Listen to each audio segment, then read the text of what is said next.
started going back already, the pressure will get mounted on them very, very seriously. And because of which, they will be in a hurry.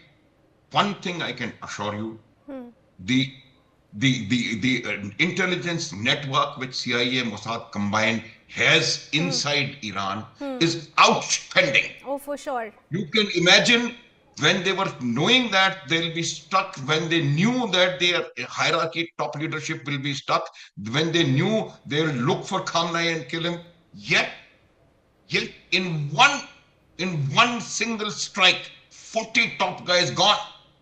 This Yes. shows the capability of the ecosystem of intelligence which Mossad CIA combined have within Iran. Yes. And the information is coming by the Iranians. There are chinks inside the organization, Right. inside the regime. Right, right. Absolutely. Stay on with me, General Mathur. Good point there. The Israel Defense Forces are now saying viewers, senior members of Iran's Ministry of Intelligence have also been eliminated. Among them are Saeed Yaha Hamidi, Deputy Minister overseeing operations against Jews, Western targets and regime opponents, and Jalal Pur Hussain, the head of the espionage division. They were stuck during the opening attack of Operation Roaring Lion. The Israeli Air Force also hit the ministry's headquarters in Tehran, and additional senior officials were targeted. All right. Some more news, in fact, coming in. Let's pick those details up as well. An Iranian drone has struck the runway of a British military base now in Cyprus. Cyprus President Nikos Christodoulides has said that just after midnight, a Shahid unmanned aerial vehicle crashed into the facilities of the British bases in Akrotiri, causing minor material damage. The European Union has pledged full support for member states as the US-Israeli conflict with Iran now continues to intensify. Iranian drone now hitting a runway at a UK base there. I want to bring you in, Manan Dwivedi. How do you see this spread of the warfare?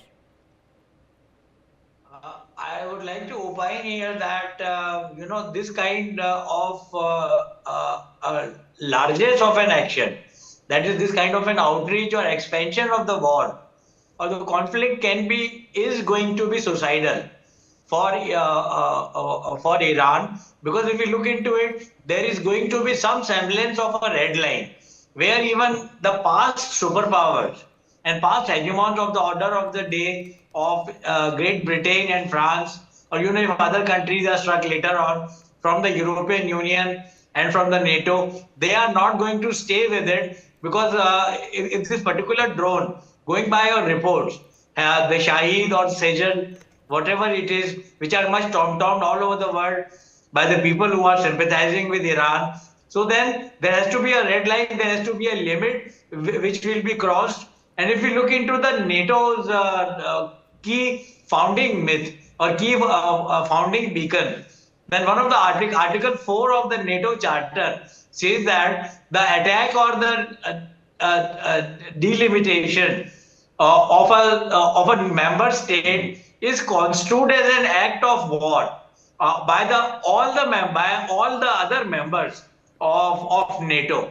So I think whoever is doing it, they are doing an overreach. Iran is doing an overreach, and as far as what will happen now is concerned, I fear that there might be an engagement of a few countries, like Germany has shown some intent in the configuration, which is developing into a kind of a world or global conflict hotspot in Iran. This is one part of it. And I would also like to say that if we look into what is going to happen beyond a regime change in Iran, which is possible, so let's hope that it doesn't go the way the Iraqi reconstruction went on, or the Iraqi Renaissance went on, wherein it led to the rise of the Islamic State. And the power vacuum which was left by Saddam Hussein was neither completely taken up by the Baath party. Obviously, they could not do it because they were the party of Saddam Hussein, or any other groups Islamic groups. There was a lot of anarchy. There was a great deal of confusion and pandemonium. So let's see, Iran is just paving the way for its self-immolation, Okay. its self-destruction, its self-obliteration, where it is biting more than it can chew. The same problem, if you go back into military history, the same strategic mistake was done by the Germans, the Jerrys, when during the Napoleonic times, for example, France went all the way to Russia and came back with more than a bloody nose, and that led to the French losing the Battle of Waterloo.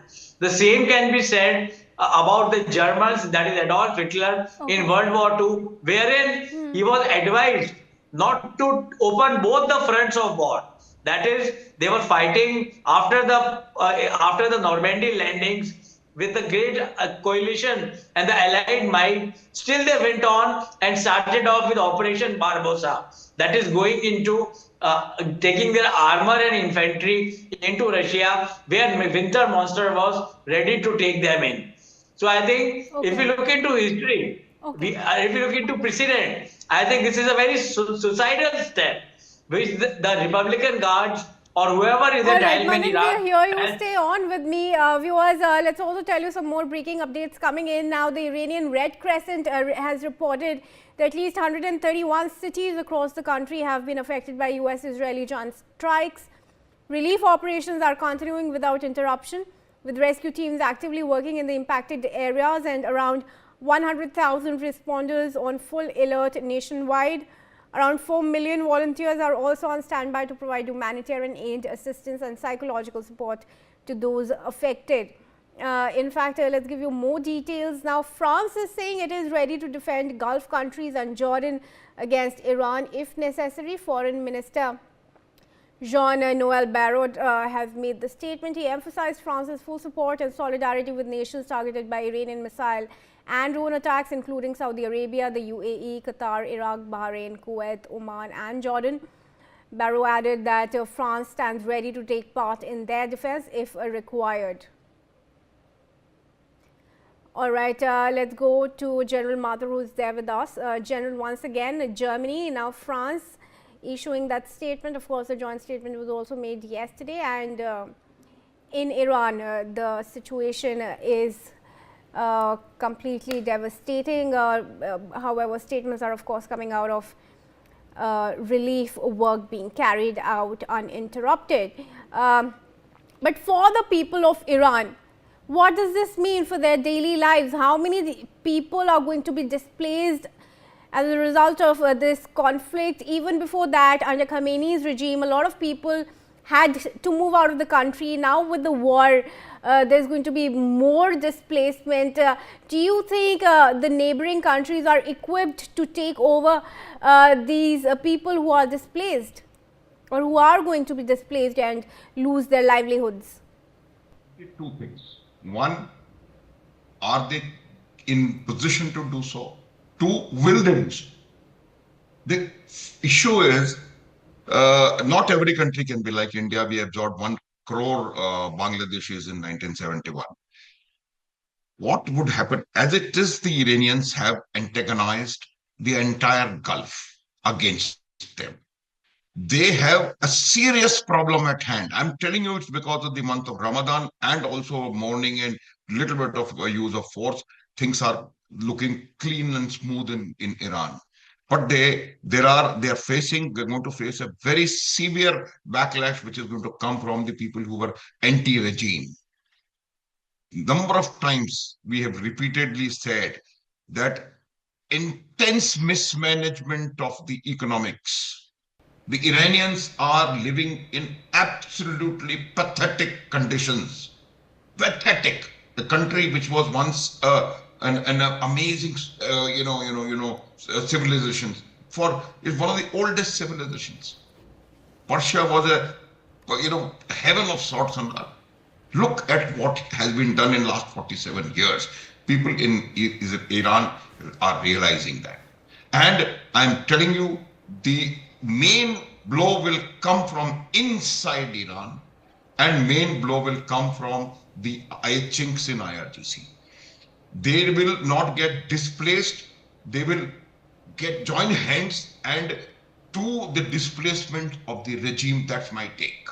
Okay, all right. And in fact, some more developments, big ones now coming in from the war. Now, Reza Najafi, Iran's ambassador to the UN nuclear watchdog, is saying that country's sprawling nuclear facility at Natanz was struck during the operations. In a meeting with the International Atomic Energy Agency's Board of Governors, Najafi said that Iran's peaceful, safeguarded nuclear facilities were attacked again.